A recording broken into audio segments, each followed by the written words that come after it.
राजस्थान के छोटे से गांव चांदावली में रसोई के धुएं से भरे कमरे में मीना चूल्हे पर कढ़ाई में सब्जी पका रही थी। रोटी बेलते समय उसके हाथों पर हल्की सूजन थी। चेहरे पर डर और थकान साफ झलक रही थी। तभी दरवाजे की जोरदार आवाज आई। उसकी सौतेली माँ कमला, सौतेली बहन रानी और सौतेला भाई सोनू अंदर आए। कमला बोली, चल मीना, जल्दी खाना लगा दे, पेट में आग लगी है। मीना धीरे से बोली, माँ, बस 2 मिनट में रोटियां तैयार हो रही हैं।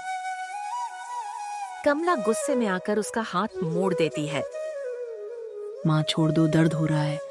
कमला चिल्लाती है, जब तक हाथ पर निशान न पड़े काम सही नहीं होता तेरा। मीना रोते हुए रोटियां पूरी करती है और सबके लिए खाना परोस देती है, लेकिन ताने रुकते नहीं। कल को ससुराल जाएगी तो क्या लोग कहेंगे, खाना बनाना नहीं आता। शाम को पिता हरीश घर लौटते हैं। कमला चाल चलती है, आपकी बेटी तो पड़ोसियों से हमारी बुराई करती है, कहती है मैं मारती हूँ। मीना चौंक जाती है। नहीं पापा, मैंने ऐसा कुछ नहीं कहा।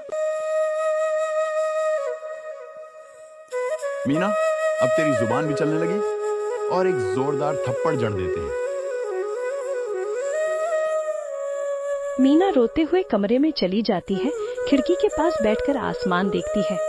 माँ, तुम क्यों चली गई? मुझे इन लोगों के बीच क्यों छोड़ गई?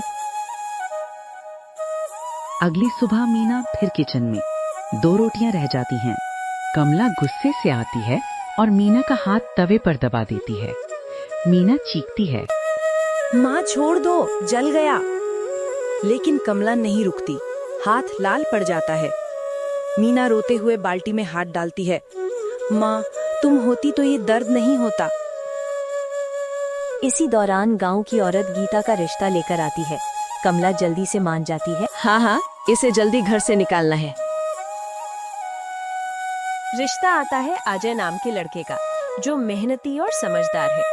मीना के हाथ पर निशान देखकर पूछता है, ये कैसे हुआ? मीना झूठ बोल देती है, दरवाजे में लग गया। अजय को मीना की सादगी पसंद आती है। रिश्ता तय होता है, शादी सादगी से हो जाती है।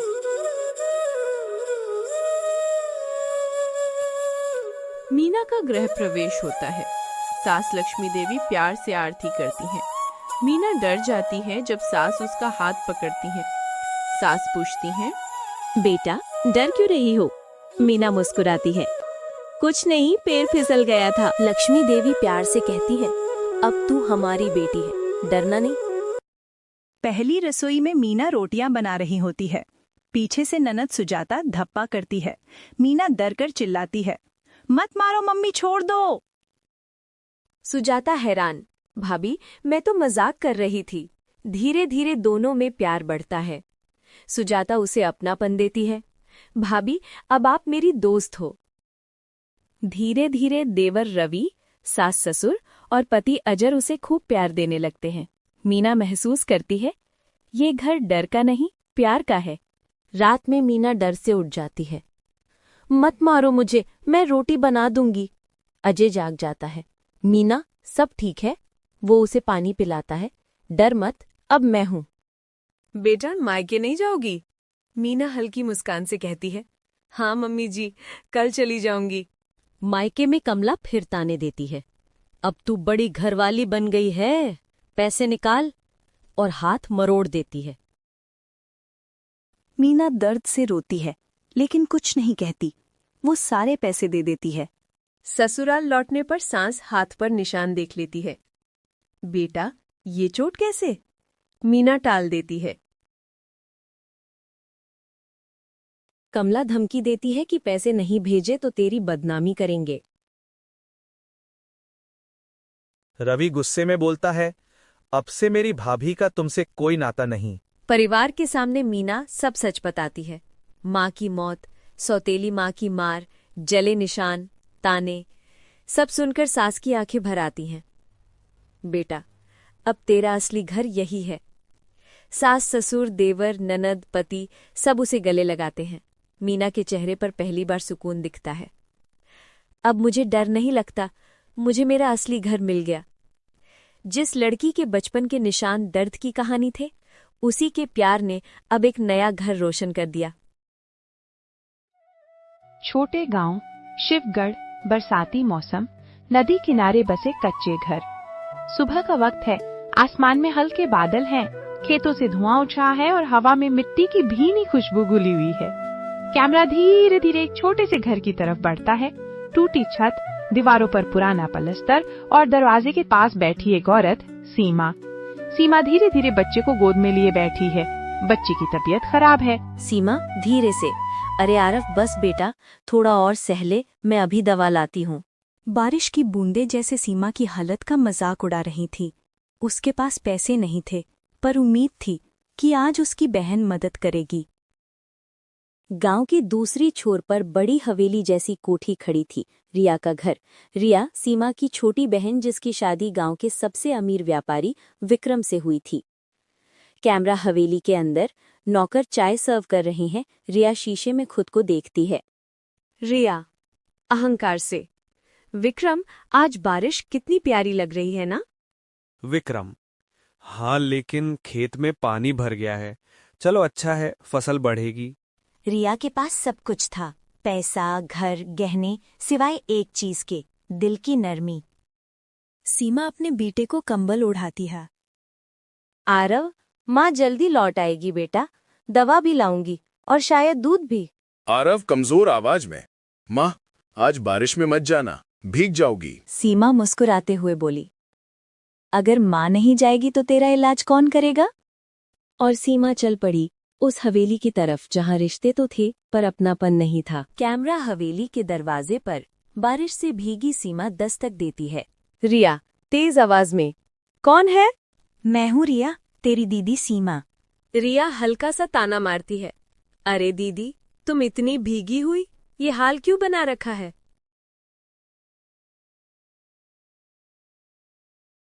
सीमा धीरे से, आरफ बीमार है इसीलिए जल्दी आना पड़ा, सोचा काम कर लूं, शाम तक दवा के पैसे मिल जाएंगे। रिया कड़क स्वर में, ठीक है, पहले बरामदे में झाड़ू पोछा कर दो, फिर रसोई संभाल लेना, और हाँ ध्यान रहे सब साफ सुथरा दिखे। वो बहन जो कभी साथ खेलती थी अब मालिक बन चुकी थी। कैमरा सीमा के झाड़ू लगाते हुए हाथों पर फोकस करता है। पानी के बूंदे और पसीना मिल रहे हैं। सुनो दीदी, ये चावल अच्छे से चुन लेना, मेरे घर में सिर्फ बढ़िया चीजें बनती है। ठीक है रिया, मैं कर दूंगी। वो हर दाने में अपना अपमान निगल रही थी, पर फिर भी उसके चेहरे पर एक शांति थी, अपने बच्चे की उम्मीद की वजह से। रात का दृश्य, हवेली की लाइटें जल रही हैं, बाहर तूफान बढ़ गया है। रिया और विक्रम डिनर टेबल पर खाना खा रहे हैं।